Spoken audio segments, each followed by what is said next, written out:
कभी कभी एक खबर सिर्फ खबर नहीं होती, वो हजारों माओं की नींद, लाखों बापों का सुकून और पूरे मुआशरे का एहसास अपने साथ ले जाती है। आज भी जब किसी मासूम बच्चे के लापता होने, कत्ल होने या उसके साथ पेश आने वाले किसी दिल दहला देने वाले जुर्म की खबर सामने आती है तो चंद लम्हों के लिए पूरा मुल्क खामोश हो जाता है। हर माँ अपने बच्चे को सीने से लगा लेती है। हर बाप के जहन में एक ही सवाल गूंजता है, अगला नंबर मेरे बच्चे का हुआ तो। ये कहानी शुरू होती है दिसंबर 1999 में, जब पूरी दुनिया नए साल और नई सदी का जश्न मनाने की तैयारी कर रही थी। ठीक उसी वक्त लाहौर के एक मशहूर अखबार के दफ्तर में एक लिफाफा पहुंचा। उस लिफाफे में एक खत और एक डायरी मौजूद थी। खत में लिखा था, मैंने लाहौर के 100 बच्चों को कत्ल कर दिया है और उनके जिस्मों को तेजाब के ड्रमों में बहा दिया है।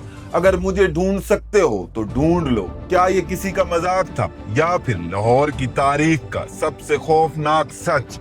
आज हम बात करेंगे जावेद इकबाल के उस केस की जिसने पूरे पाकिस्तान को हिलाकर रख दिया।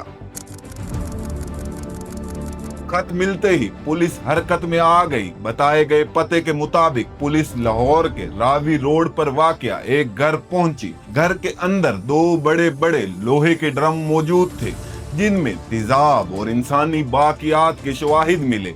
वहां बच्चों के जूते, कपड़े और दीगर एशिया भी मौजूद थी, मगर एक चीज वहां नहीं थी, जावेद इकबाल फरार हो चुका था। पूरे मुल्क में तलाश शुरू कर दी गई, लेकिन जावेद इकबाल हाथ ना आया। फिर 30 दिसंबर 1999 को वो अचानक खुद एक बड़े अखबार के दफ्तर पहुंचा और कहा कि वो गिरफ्तारी देना चाहता है। उसका कहना था कि उसे पुलिस पर एतमाद नहीं, इसलिए वो सहाफियों के सामने पेश हो रहा है। गिरफ्तारी के बाद जब उससे पूछा गया कि उसने ये सब क्यों किया, तो उसने दावा किया कि पुलिस ने उस पर पहले एक झूठा मुकदमा बनाया था और वो उस निजाम से बदला लेना चाहता था।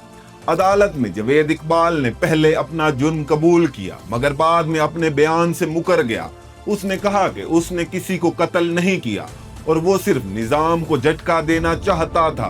तहम अदालत ने दस्तयाब शवाहिद की बुनियाद पर उसे सजा सुना दी। अदालत ने एक गैर मामूली फैसला देते हुए कहा कि इसे उन्हीं बच्चों के कत्ल के जुर्म में सख्त तरीन सजा दी जाए। तहम उस फैसले पर कभी अमल ना हो सका।